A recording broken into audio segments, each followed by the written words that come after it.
Cuando me enfermé, no se lo dije ni a mi hija ni a su marido. Había vendido mi empresa en secreto por millones. Menos mal que me quedé callada, porque 2 días después me esperaba un choque para toda la vida. Pero antes de seguir, cuéntenme, ¿de qué país son y cuántos años tienen? Nos gusta conocer a nuestra audiencia. Buen escuchando. Las pastillas en el frasco de plástico sonaban secas, apagadas, como piedrecitas dentro de una taza vacía. Acerqué el bote a la ventana, donde la luz del día caía suave sobre el alféizar, y observé cómo los destellos solares se deslizaban por las cápsulas blancas. Medicina para un mes. Cada una parecía de oro, y el total era como una pensión y media. ¡Qué ironía! He pasado la vida dedicada al equipamiento médico, levanté un negocio desde cero, lo hicieron valer cientos de millones y ahora dependo de estas pastillas como si fueran hilos que me sostienen. Hace 3 semanas, el doctor Zaharov, sin mirarme a los ojos, dijo: páncreas, tercera etapa, pronóstico reservado, 6 meses, 1 año como máximo si todo sale bien. Lo decía con la calma de quien pone ese diagnóstico cada día. Yo escuchaba y no sentía miedo. No, era sorprendente, pero no había miedo. Comprendí simplemente que comenzaba la cuenta regresiva. Ya había pasado tanto. Enterré a mi marido, salvé el negocio en una crisis, crié a mi hija. Y con ella fue precisamente donde todo se torció. Me acerqué a la ventana. En el jardín, bajo un arbusto que Roma y yo plantamos una vez, aún había botones rojos, espinosos y firmes. Si te descuidas te pinchas, pero eran dolorosamente hermosos, como todo lo auténtico en la vida, bello pero con espinas. El teléfono vibró en la encimera. Mensaje: Svetla, mamá, tenemos que hablar. ¿Podemos pasar Igor y yo por la tarde? Sentí un apretón en el pecho, no de la enfermedad, sino de un presentimiento. Viven a 20 minutos y vienen rara vez, casi siempre cuando necesitan algo.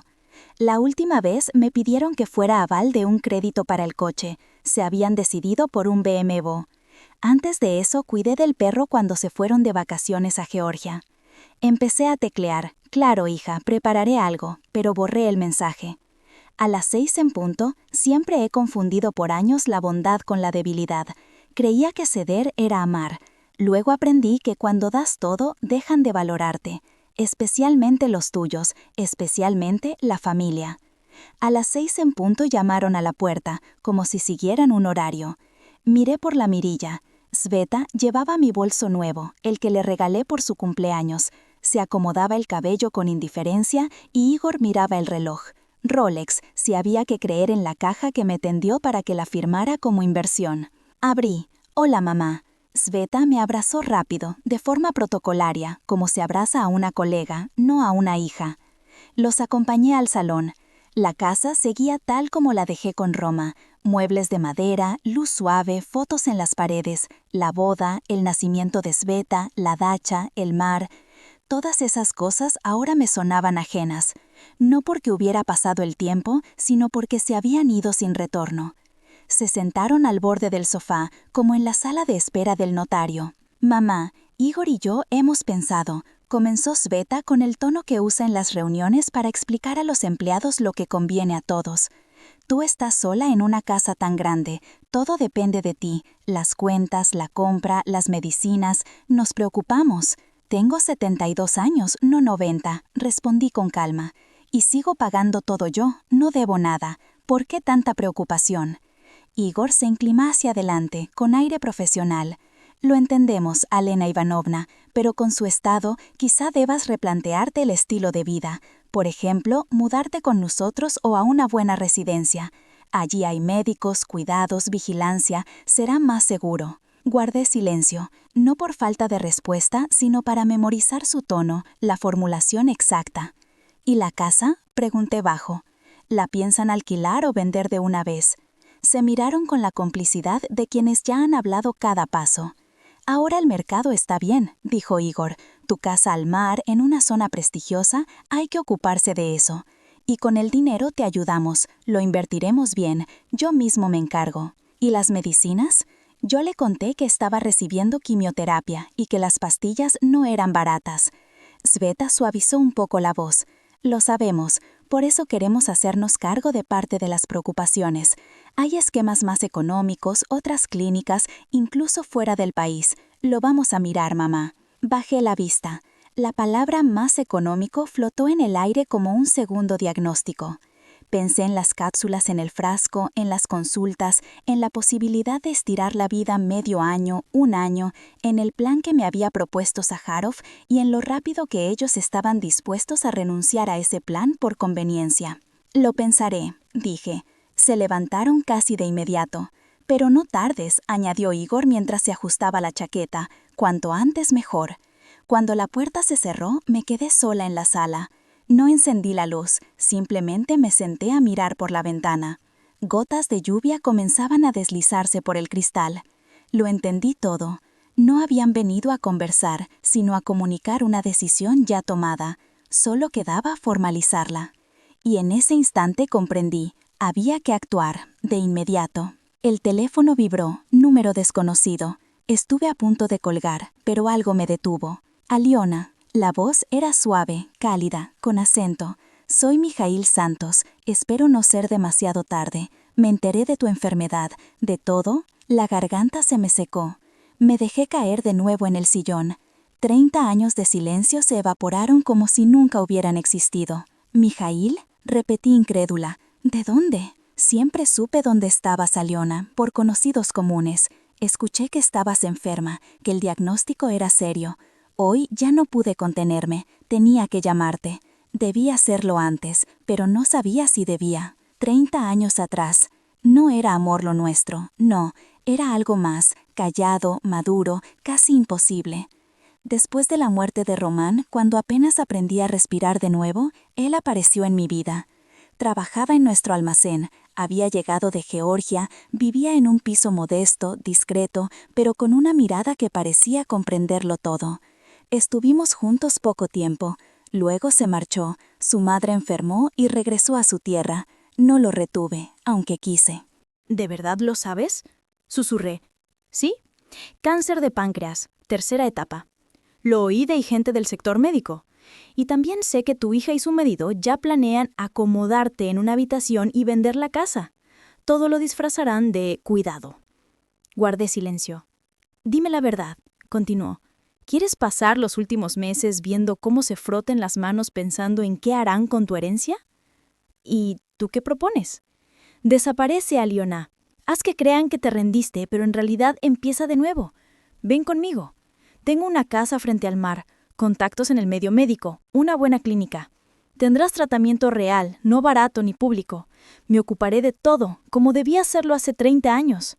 Me quedé callada, mirando la puerta de vidrio tras la que corría la lluvia. ¿Me propones irme? ¿Así, sin más? No sin más, con inteligencia. Conozco gente que puede arreglarlo todo de manera legal. Solo necesito tu consentimiento. ¿Y no lo haces por lástima, Mijaíl?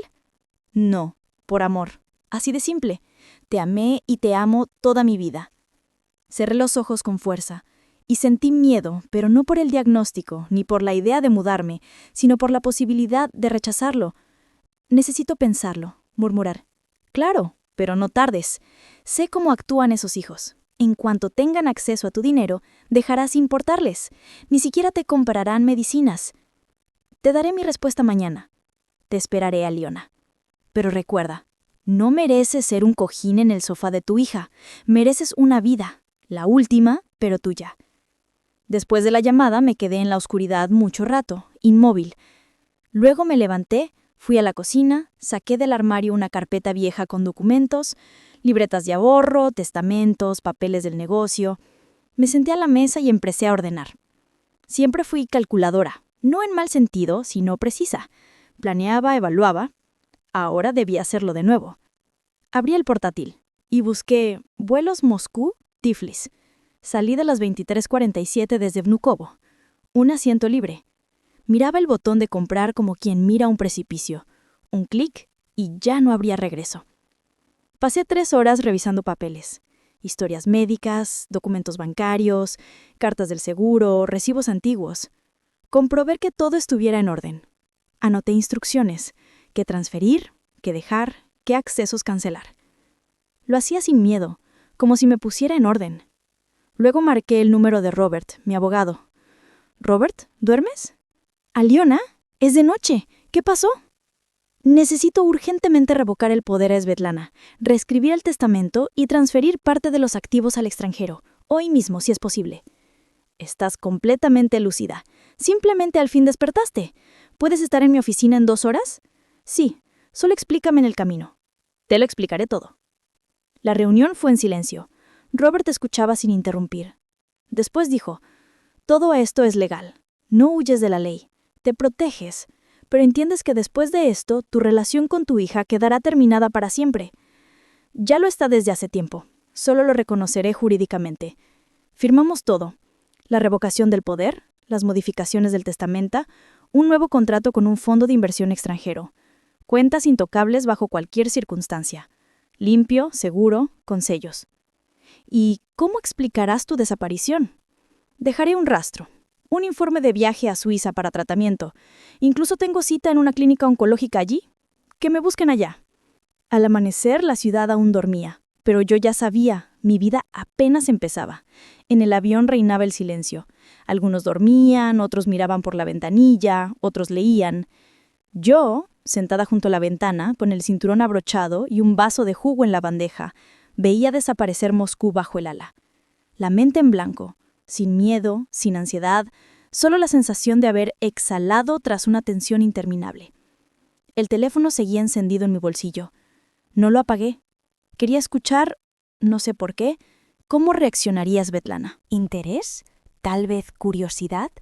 ¿O simplemente quería oír lo que diría cuando se diera cuenta de que me había ido? Los mensajes llegaron uno tras otro, ya en el aeropuerto. Primero, cortante: «Mamá, ¿dónde estás? ¿Qué tonterías son estas? ¿Dónde has desaparecido?» Luego, más tensa: «¿Estás en casa? He estado en tu casa y no había nadie. Tampoco está el coche. Devuélveme la llamada ya». Después, asustada: «Mamá, me empiezo a preocupar. Ya es demasiado. ¿Qué estás haciendo?» Y por último, fría, casi como una declaración oficial: «No sé qué pretendes, pero acciones así solo confirman que no estás estable. Es serio y acudiremos a los tribunales. No puedes desaparecer así». Nada de ayuda. Solo control, amenazas, diagnóstico. Y supe entonces que había hecho lo correcto. Apagué el teléfono para siempre, y en cuanto el piloto anunció el ascenso, cerré los ojos. Aterrizamos en Tiflis de día. Los aduaneros fueron parcos, formales. Selló en el pasaporte y listo. Caminé por la sala de llegadas con la maleta como una turista cualquiera. Nadie sabía lo que llevaba a mis espaldas. Y de pronto lo vi. Mijaíl estaba junto a las puertas de cristal, con una camisa blanca y esa media sonrisa que recordaba de aquellas pocas mañanas en que me preparaba café en el almacén. Se acercó sin aspavientos, sin teatro. Simplemente tomó mi maleta de mi mano. «Aliona, ¿has venido?», preguntó. «He venido», respondí en voz baja. Nos abrazamos en silencio. Todo lo que hacía falta decir ya se había dicho alguna vez. Lo demás lo iríamos diciendo con los días. La casa de Mijaíl era tal como la había descrito: blanca, de 2 plantas, grandes ventanales, una terraza amplia y vista al mar. Nada ostentoso, solo sereno, acogedor, humano. «Es tu casa», dijo él. «La compré hace un par de años y siempre pensé que algún día vendrías». Recorriendo la casa vi el dormitorio con vistas al jardín. La cocina olía a menta y laurel. El baño tenía toallas blancas como en un hotel. Todo pensado con esmero, no para impresionar, sino para que fuera agradable. Esa tarde nos sentamos en la terraza. El sol bajaba. Bebía té mientras Mijaíl hablaba de vecinos, del tiempo, de que las gaviotas habían llegado antes al mar. Yo apenas le oía, absorbía el silencio. Un silencio vivo sin exigencias, sin llamadas, sin voces frías que te insisten en ir a una habitación cómoda. «Mijaíl», dije de pronto, «dime la verdad, ¿haces todo esto por lástima?» No respondió enseguida. Me miró fijo y dijo: «No, lo hago porque todavía te amo, porque me fui hace 30 años y me arrepiento toda la vida, y porque al saber que quieren convertirte en un objeto, vi la oportunidad de enmendar mi error. No vengo a salvarte, quiero estar a tu lado, como persona, siempre». Suspiré. «Estoy enferma, voy a morir», dije. Él asintió. «Moriremos todos, Aliona, pero ahora por primera vez en años estás viva, estás aquí y estás eligiendo. Si estos son tus últimos meses, que sean tuyos. Lloré sin estridencias, en silencio, porque hacía tanto que no me sentía así. A la mañana siguiente desperté con el olor del café. No era un despertador, ni una petición para sacar la basura, sino el aroma que venía de la cocina. Mijaíl estaba en bata y descalzo preparando café en una cafetera turca y tarareara una melodía georgiana antigua. Me quedé en el umbral y miré la cocina, al hombre y a la vida que dejó de ser espera. ¿Despertaste?, preguntó sin volverse. Como si fuera la primera vez, sonreí. Desayunamos en silencio, cada uno con la mirada en la ventana. Sol, viñas y el mar donde se reflejaban las nubes. Sostuve la taza con ambas manos no porque temblara, sino para sentir lo real. Después me llevó a la clínica de la que hablaba, privada, pequeña, inmaculada. El doctor Karpov, alto y delgado, de gafas, nos recibió en la entrada. Aliona Ivanovna, Mijaíl nos ha hablado mucho de usted. Estamos preparados para su seguimiento completo. Atención individual, nada de pacientes en serie. Las pruebas duraron 2 días. Análisis, escáneres, consultas. Me escucharon con respeto y sin apresuramientos, como a un adulto que tiene derecho a saber la verdad y a decidir. Vemos una enfermedad progresiva, dijo el doctor Karpov, pero usted está en pleno uso de razón y en condición estable. Hay posibilidades. No prometo milagros, pero prometo luchar. Eso quiero yo, respondí. De regreso a casa, Mijaíl puso el té y nos quedamos en la terraza. Me contó todo sin adornos. Cómo me privaba de alimentos para pagar medicamentos. Cómo Igor decía a Svitlana que vendiendo la casa se amortizaría la hipoteca. Cómo me proponían que vivieran en mi casa porque así sería más cómodo para todos. Cómo pagaba a escondidas en la farmacia con la tarjeta para que no vieran lo que costaban las inyecciones. Tienes un corazón de piedra, pero por dentro está hecho trizas. Asentí. Cada cicatriz me recuerda quién me hizo daño y cuándo. Me tomó la mano largo rato y supe que no quería compasión. Necesitaba compañía, sin palabras. Al día siguiente llamé a Robert, mi abogado en Moscú. ¿Puedes ayudarme a crear una fundación benéfica? Quiero que parte del dinero vaya a mujeres como yo, las que en la vejez se vuelven incómodas para los suyos y no quieren una habitación prestada en lugar de vida propia. ¿Tienes una idea clara? Por ahora solo el dolor, pero lo formalizaré. Perfecto, llamaré al notario y al contable, lo dejaremos todo en regla. Una semana después la fundación estaba registrada. La llamé Segunda Rama, porque en la vejez, curiosamente, muchos tienen una segunda vida si se les permite. Pero al tercer día sonó un número ruso. Contesté. Aliona Ivanovna, le llama a la clínica San Lucas en el Oblast de Moscú. Su hija vino aquí, exigía información, intentó entrar a la UCI, decía que usted estaba en tratamiento con nosotras, armó un escándalo, dijimos que usted no ha estado con nosotras, pero no nos creyó, tuvimos que llamar a la policía. Queríamos dejar constancia para que no vuelva a repetirse. Gracias, dije. Era importante. Tras la llamada me quedé quieta. Mijaíl entró y al ver mi rostro preguntó. ¿Ya te buscan? Sí, respondí. ¿Y creen que estoy en Rusia? Se apoyó en el marco de la puerta. ¿Estás preparada para que no paren? Sí, pero ahora tengo un plan. Si intentan probar que soy incapaz, lo recibiré con abogado, documentos y una voz que ya no tiembla. Mijaíl se acercó y dijo, ¿sabes qué comprendí? Que no eres víctima, eres general. Sonreí. Simplemente me habían robado la voz demasiado tiempo. Ahora la había recuperado. 2 días después sonó Robert. La tensión se notaba en su voz, como en alguien que sabe que le vigilan.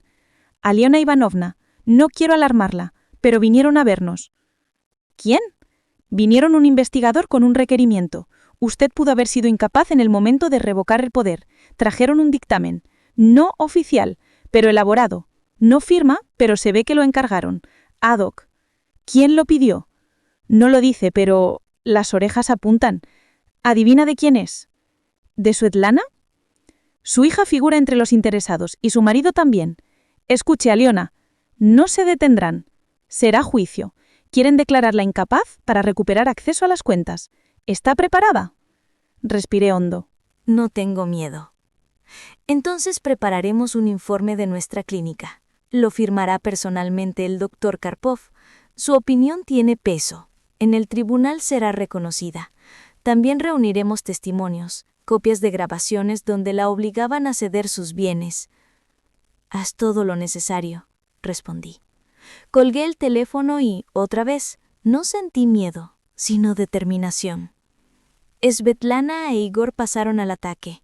No pudieron encontrarme y decidieron declararme loca. Y yo simplemente vivía. Me levantaba por la mañana, caminaba por la orilla del mar, tomaba café en el balcón, escribía en mi diario y me preparaba.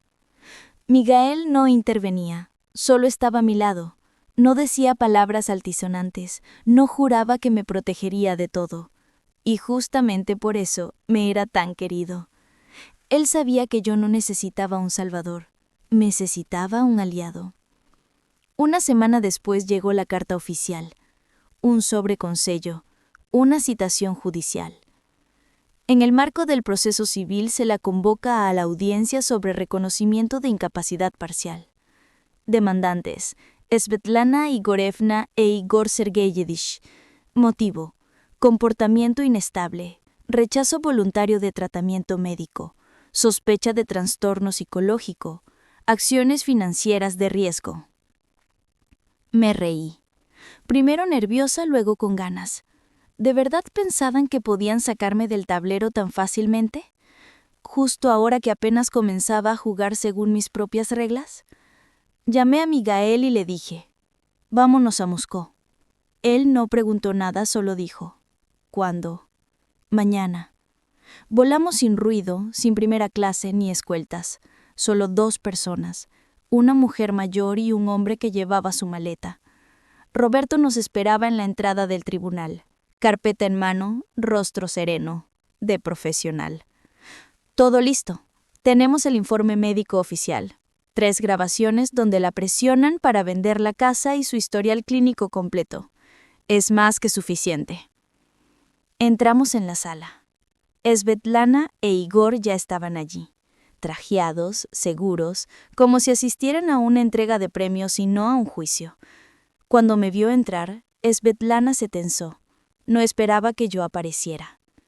Me senté enfrente, tranquila, ni desafiante ni sumisa, con dignidad. El juez hojeó los documentos, el informe de la clínica en Georgia, mis declaraciones. Luego me miró. Aliona Ivanovna, ¿comprende usted completamente la naturaleza de este proceso? ¿Es consciente de que su hija y su yerno la consideran mentalmente inestable? Lo comprendo. Y tengo una pregunta en respuesta. ¿Desde cuándo negarse a ser cómoda se considera un signo de inestabilidad? La sala quedó en silencio. El juez esbozó una sonrisa leve. Continúe. Yo conté todo, sin quejas, solo factos. Cómo me proponían abandonar el tratamiento para ahorrar, cómo insistían en vender la casa, cómo limitaban mi acceso a mis propias finanzas y me convencían de que ya estaba obsoleta. No me volví loca, dije. Simplemente aprendí a decir que no. Y para ellos, eso es una barbaridad. Svetlana se levantó gritando: ¡miente! ¡Manipula! Desapareció, huyó de la familia, se fue a otro país. ¿Quién hace eso? Yo la miré con calma. Lo hacen quienes están cansados de ser vaca lechera, quienes se hartaron de que el amor se convirtiera en chantaje, quienes quieren morir siendo personas, no muebles en un sofá. El juez levantó la mano. He oído lo suficiente. 1 hora después regresó y leyó la resolución. Se rechaza la solicitud de incapacidad parcial. No hay fundamentos. Los documentos presentados por Svetlana Igorevna e Igor Sergeyevich se remiten a la Fiscalía para revisión por posible coacción contra una persona mayor con el fin de apropiarse de su propiedad. Svetlana palideció. Igor bajó los ojos. Yo me levanté y salí. No porque hubiera vencido, sino porque recuperé mi nombre, mi voz y mi fuerza. Después del juicio ya no miré atrás, no porque no quisiera, sino porque ya no había nada que buscar allí. Ellos intentaron arrancarme la voz al unísono. Querían que yo misma dejara de creer en mí. Pero yo elegí salir no por la puerta trasera, sino por la principal, con la cabeza en alto. Miguel me esperaba en la entrada, con el abrigo en mano. ¿Cómo estás?, me preguntó cuando nos sentamos en el coche. Tranquila, respondí. Sorprendentemente tranquila, como si una montaña se hubiera derrumbado de mis hombros. Al día siguiente volamos de regreso. No me detuve en Moscú. Ya no había nada allí que me perteneciera. En Georgia ya era primavera. Abril seco, florido. El aire olía a granada, albahaca y café. Regresé a esa casa donde no me esperaban, pero donde me acogieron. Miguel me llevó de nuevo a la clínica. El doctor Karpov me revisó otra vez, todos los indicadores estables. Los médicos se sorprendían. Yo sabía. No era solo por las pastillas. Era por la paz que al fin había encontrado. Unas semanas después, el Fondo Segunda Rama empezó a recibir sus primeras solicitudes. Cartas a montones. De Tula, Voronezh, Kazán, Omsk. Alguien escribía: mi hija me exige que ponga el piso a nombre de su esposo, o no me dejará ver a mis nietos. A otra decía: mi hijo me encerró en una residencia privada y mientras tanto alquila mi habitación. Casi en cada carta se repetía la misma sensación. Soy un estorbo. Ellos quieren mi vivienda y yo solo molesto. Ya no era una persona, sino una cosa que nadie sabía dónde colocar. Leía aquellas historias y comprendía. No era solo vejez, era una identidad borrada. Y si yo podía devolverle, aunque fuera a una sola mujer, la posibilidad de volver a estar consigo misma, entonces todo tenía sentido. Mijaíl se ocupaba de la logística, Robert de lo jurídico, y yo respondía personalmente cada carta. Sin embargo, esperaba una en particular, la de Svetlana, no porque lo deseara, sino porque sabía que llegaría. Y un día llegó. No en papel, sino en un correo electrónico. Yo aún conservaba una vieja dirección que nadie usaba salvo ella. El mensaje era breve. Mamá, lo arruinaste todo. Podríamos haber vivido como familia, pero escogiste a extraños. Quédate con ellos. Para nosotros ya no existes. Lo leí 2 veces, no porque no entendiera, sino porque buscaba alguna palabra de arrepentimiento. No había. Solo reproche, solo el resentimiento de que el flujo de dinero se había interrumpido. Cerré el correo sin responder. Ese mismo día vino a verme una mujer, canosa, menuda, con un abrigo barato y unos ojos donde había demasiada vida y muy poco calor. Me contó que vivía en un sótano. El hijo le había quitado los documentos, anulado la residencia, convencido al policía de que deliraba y ahora ya no era nadie. Le serví té, después llamé a un abogado, a un médico y a la oficina local. Al anochecer, ella ya tenía papeles provisionales, una derivación médica y alojamiento en una casa que alquilábamos para casos de crisis. No un asilo, no un refugio, un hogar para recuperar la dignidad. Al marcharse, se volvió hacia mí. «Me ha salvado la vida». Y yo le respondí con honestidad: «Usted misma lo hizo. Yo solo tendí la mano». Aquella noche en mi habitación, tumbada en la cama, mirando el techo, entendí algo. Ya no estaba sola. Tenía un movimiento entero detrás de mí. No de consignas, sino de mujeres vivas que habían dejado de callar. Yo ya no era una madre silenciada, sino una mujer que daba voz a otras.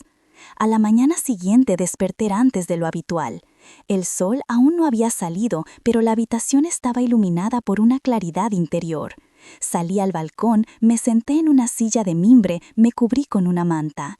El mar susurraba, a lo lejos ladraba un perro. El aire estaba fresco, lleno de vida. Comprendí que ya no esperaba malas noticias, simplemente vivía. El desayuno fue sencillo: pan, queso, tomates y café. Mijaíl estaba en el mercado comprando hierbas y frutas frescas. Yo, sola en casa, decidí revisar papeles antiguos, el testamento, certificados, cartas de clientes, incluso mis diarios. Sí, durante años había escrito en cuadernos, llorado y callado en sus páginas. Abrí uno. Allí, con mi letra temblorosa, 6 años atrás había dejado estas líneas: «Temo no moría de enfermedad, sino de soledad entre los míos. No me oyen, no me ven. Soy sombra, fuente de dinero, niñera, servidumbre. Me avergüenza pensarlo, pero es verdad. Leí largo rato y de pronto supe, ya no tenía miedo de morir porque había vuelto a mí misma. Al mediodía llegó la mujer del sótano, Marina. La invité a tomar té en la terraza, saqué mi vajilla de porcelana favorita y puse la mesa como solía hacerlo en los tiempos en que aún creía que la familia era para siempre. Ella se sonrojaba. «No estoy acostumbrada a esto», dijo. «En los últimos 10 años mi mesa fue un termo y un taburete».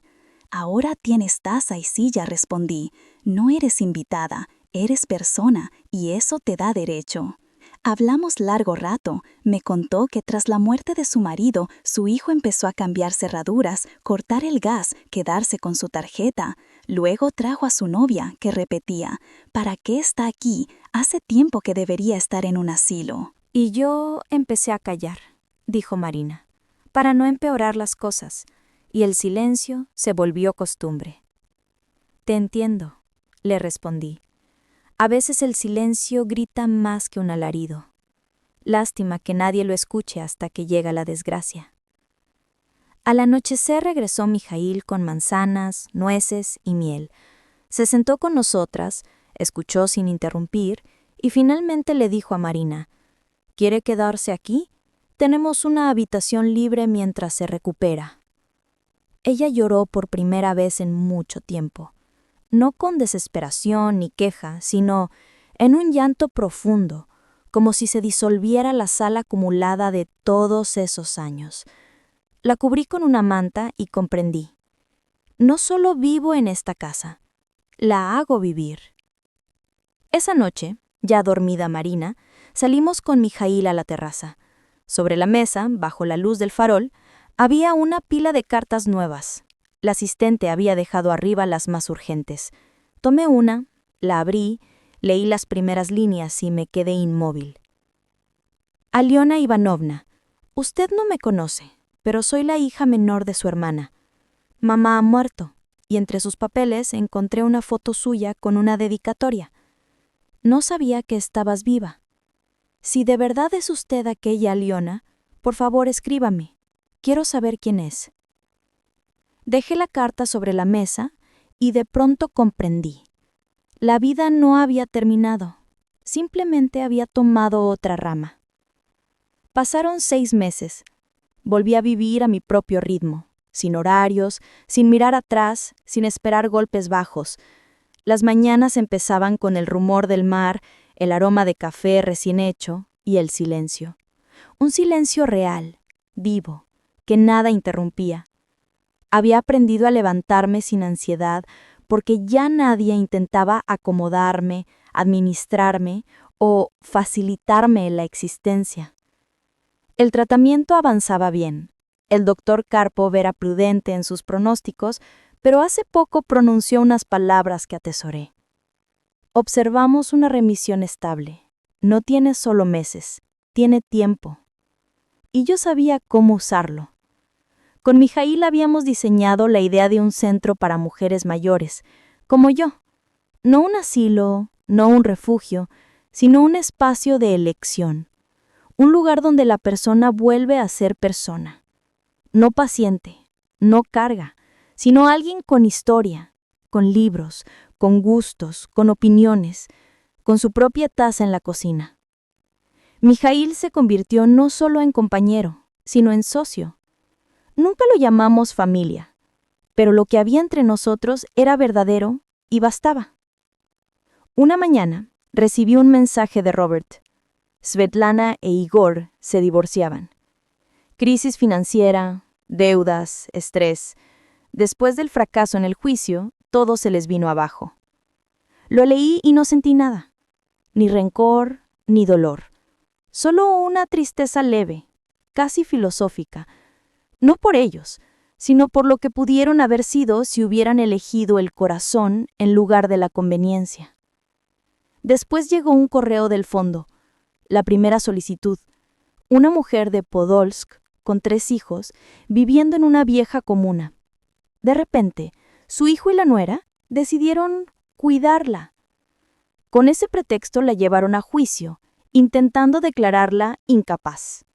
Igual que a mí, solo que ahora yo podía ayudarla. Entonces no fue en vano, dije en voz alta, y cerré la computadora. Esa tarde salimos al jardín con Mijail. El sol se hundía tras las colinas. En las manos, copas. En el aire, el aroma cálido de las rosas. Me miró. ¿Te arrepientes de algo? Pensé. ¿Podría arrepentirme de tantas cosas? De los años gastados complaciendo, de los nietos que crecieron lejos de mí, de la casa en Sochi que ya no era mía. Pero negué con la cabeza. No, me elegí a mí misma. Brindemos por eso entonces. Por el derecho a elegir nuestro final o nuestra continuación. Por la elección. Chocamos las copas suavemente, sin palabras de más. Más tarde, antes de dormir, encendí el teléfono que había dejado solo para temas legales. Había un nuevo mensaje de Svetlana. Mamá, sé que no quieres hablar conmigo. No busco excusas. Solo quiero decir, entendí. Tarde, pero entendí. Tenías razón. Siempre fuiste más fuerte de lo que quise admitir. Si algún día lo deseas, me alegrará simplemente verte. Sin temas, sin conversaciones. Solo verte. Lo leí, lo sostuve largo rato en las manos y no respondí.